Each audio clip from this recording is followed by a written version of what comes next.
So I've been thinking about tennis at the Wimbledon Championships, and there's something about it that I find annoying. And what it is that the female players are paid the same in prize money as the male players. Now I believe that some time ago, Wimbledon used to pay the men more money than the women, but then the women complained and Wimbledon changed the rules to pay both sexes equally. Now, I think this is wrong because the standard of male tennis is higher than the standard of female tennis. It's really quite straightforward. I don't think women play well enough to be paid the same as the men.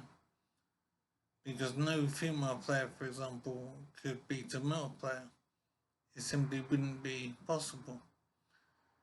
So one argument is that women are competing together and men are competing together, and it's not fair to draw comparisons between the sexes.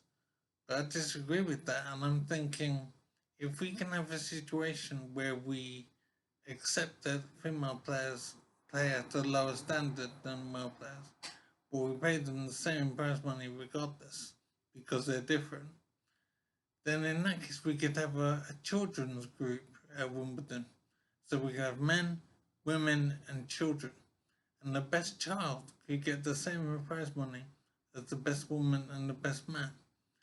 If we're taking the view that the standard of tennis is not important, it's just the relative standard between the sexes, for example, then we could have a children's event, we could have a disabled event, we could have any kind of grouping that you want to think about and pay them the same prize money as the men and the women. And really, it doesn't make sense to pay men and women equally because the male players play a much higher standard than the female players. So I think it's ridiculous and unsupportable, and I don't know why Wimbledon changed the rules to pay men and women equally. It's simply not sensible.